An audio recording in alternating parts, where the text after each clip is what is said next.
Chers amis, bonjour. Nous sommes en fin février. Les températures sont douces, accompagnées de quelques petites pluies. Alors, vous l'avez compris, il est temps de mettre le pied sur le frein, car c'est la période des passages des amphibiens. Et oui, les amphibiens qui commencent à voyager le soir, essentiellement. C'est en tout cas moins dangereux pour eux, évidemment, hein. Et ça se passe de fin février jusqu'à, en fonction de la météo, on va dire fin mars ou parfois encore un peu après, mais c'est essentiellement donc la période de migration de ces amphibiens.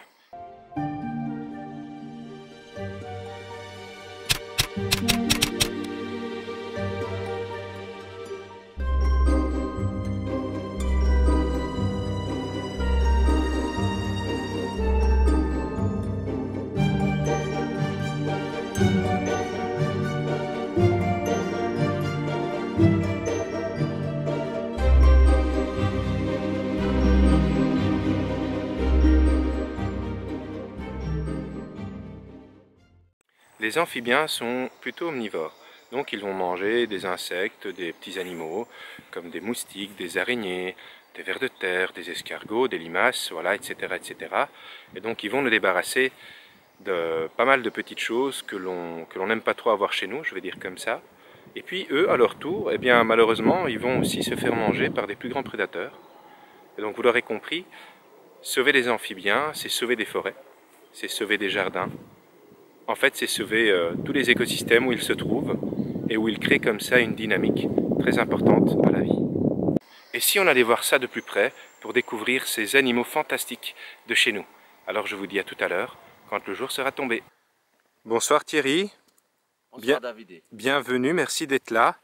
Alors cette vidéo a pour premier intérêt de sensibiliser les personnes qui ont envie d'en savoir un peu plus sur ces animaux fantastiques, comme je les appelle, nos animaux fantastiques. Est-ce que tu pourrais nous dire, en cette période de migration d'amphibiens, qu'est-ce qu'on pourrait découvrir communément, en tout cas ici en Belgique, en tout cas pour nous en Wallonie de ce côté-ci? Qu'est-ce qu'on peut trouver comme type de crapaud? Qu'est-ce qu'on peut trouver comme type de grenouille? Ou combien il y a d'espèces, hein, c'est déjà suffisant de savoir combien il y a d'espèces de tritons, de crapauds, de grenouilles. Voilà, à toi je te laisse la parole. Alors on a plusieurs types de crapauds, plusieurs types de grenouilles et plusieurs types de tritons, plusieurs espèces. Super. On a ici dans le bois, dans le bois de Belleuil, ont déjà été déterminés les 4 tritons qu'on peut trouver principalement dans la région. Ils sont présents ici dans le bois de Belleuil. D'accord. On a de la grenouille rousse, on a de la grenouille verte. Ouais. Sachant que la grenouille verte passe tout l'été dans l'eau, donc sa reproduction commence plus tard, et on ne la voit pas trop pour l'instant. Maintenant, c'est les grenouilles rousses. Okay. À peu près en même temps, il y a parfois quelques jours, mais à 2-3 jours de décalage. En même temps que les crapauds, le crapaud commun, qu'on trouve ici dans le bois de Belleuil. Je n'ai jamais trouvé d'autres crapauds. Il y a en Belgique, il y a le crapaud calamite, par exemple. C'est ça. D'autres crapauds, mais ici, il n'y a que, je pense, à ma connaissance, le crapaud commun. Oui, parce que pour tout ce qui est calamite et autres, c'est déjà des amphibiens un peu plus particuliers qui demandent un milieu déjà plus spécifique. Hein. Type carrière. Voilà, exactement. Donc c'est vrai que dans des endroits accessibles un petit peu, on va dire, à tous, hein, les campagnes, les mares, les étangs, etc., les forêts, on va peut-être se diriger plutôt sur les grenouilles rousses, principalement, comme tu dis, et les crapauds communs, quoi. Qui ont la particularité donc de migrer maintenant, ils sortent d'hibernation, ils vont directement, la première priorité c'est aller se reproduire, donc chercher de l'eau. Et le mâle féconde la femelle et les œufs sortent et très vite ça se passe en quelques jours. Super. Et dès que les œufs sont sortis, eh bien ils les abandonnent. Pour les grenouilles, ce sont des frais, donc un tas d'œufs comme ça. Ok. Et pour les crapauds, ce sont des chapelets. Ouais. Et c'est comme ça qu'on peut les distinguer facilement. C'est ça. Il y en a qui sont donc dans l'eau entièrement, comme ceux des crapauds, hein, les chapelets. Et puis ça fait vraiment beaucoup de cordons les uns dans les autres. Et puis les frais, donc c'est, si je comprends bien, en partie dans l'eau et en partie à l'extérieur de la surface de l'eau. Toujours une petite partie bombée qui Alors, ce qui peut, donc, qui est à la surface, ce qui peut arriver, c'est quand il y a une brusque descente d'eau, c'est que ces œufs se retrouvent à sec. C'est ça. Et il m'est arrivé par le passé de trouver des chapelets et des frais de grenouille à sec. Et donc, à ce moment-là, les œufs ne se développent pas, Bien les sûr. larves, les Bien sûr. têtards n'arrivent pas. À terme. Ça peut malheureusement Ouais. arriver. Ouais. En général, c'est assez bien fait. Et quand les eaux baissent, les œufs descendent en même temps. Mais parfois, ils s'accrochent dans les branches et c'est ça. c'est arrivé de les voir à nu. Alors, c'est vrai qu'ici, on a de la chance. Donc là où on se situe, parce qu'il y a, j'essaierai tout à l'heure de filmer ça, si je peux prendre ça clairement, finalement des blocs de béton qui ont été installés. On a essayé de mettre tout en place, de maximiser la sécurité donc, de ces amphibiens, qui finalement est très importante, hein. Je l'explique un petit peu avant la vidéo. Et alors donc une autre question,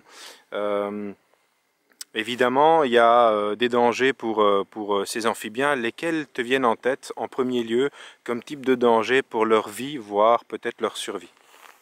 Alors il faut savoir que dès qu'ils sortent d'hibernation, il y a déjà les dangers. Par exemple, les plus gros dangers, c'est les dangers de l'homme qui les écrase facilement en voiture. C'est parfois des petits tritons, même à 30 à l'heure, vous ne pouvez pas les éviter. Il faut savoir que si on passe au-dessus d'un amphibien à grande vitesse, même sans l'écraser, soit il va être happé. C'est ça, aspiré carrément quoi. Ou parfois les organes internes explosent et vous trouvez à ce moment-là le bec d'une grenouille avec un petit peu de sang, des choses comme ça. C'est jamais très agréable. Sinon, il y a des prédateurs hein, de grenouilles et de tritons, j'ai jamais trop observé, mais certainement des prédateurs nocturnes principalement. On peut avoir de la fouine, pourquoi pas un renard, tout à fait. Il en mangera aussi. Tout à fait. Certainement des rats aussi s'il y en a. Et des oiseaux nocturnes. Oui. Et alors pour la parenthèse, hein, on peut dire aussi peut-être que certains amphibiens se permettent de sortir le jour, s'ils en voient l'opportunité, je vais dire ça comme ça, parce qu'un cas n'est pas un autre. Et que là, moi j'ai déjà par exemple aperçu, en tout cas dans ma prairie, qu'il y a des hérons qui cherchent après. Et donc là aussi on peut avoir une prédation le jour. Parce que c'est vrai qu'on pense que souvent, c'est essentiellement le soir, la tombée du soir et la nuit que les amphibiens vont sortir. Ça leur convient mieux, pour plein de raisons. Mais on peut en avoir aussi le matin, quoi. Et donc avoir une prédation de certains oiseaux qui vivent plutôt le jour, on va dire. Évidemment, et si vous passez à la canarderie en pleine journée ces jours-ci, ce ne serait pas étonnant du tout de rencontrer quelques crapauds, beaucoup de crapauds là-bas ou des grenouilles. Et donc c'est sûr que les hérons, c'est une partie de la chance du héron, c'est qu'il ne s'est pas cantonné uniquement à manger des piscicoles. Et tout à fait. Beaucoup d'animaux ont disparu dans les années 70, 80 à cause des différents polluants. Et lui, il a survécu grâce à ça, c'est qu'il avait une palette de nourriture. C'est ça, plus diversifiée, ça lui a permis de passer outre les problèmes. Voilà. Eh bien Thierry, merci beaucoup pour toutes les infos et puis ce petit moment jusqu'à la canarderie, ça fait quand même 1 kilomètre de promenade. On a vu pas mal de petites choses. Merci pour les infos et pour le temps que tu m'as accordé. J'ai envie de te dire à très bientôt, hein, comme d'habitude. Mais de rien, c'est un plaisir. Et puis c'est pour la nature. Exactement. C'est toujours un plaisir.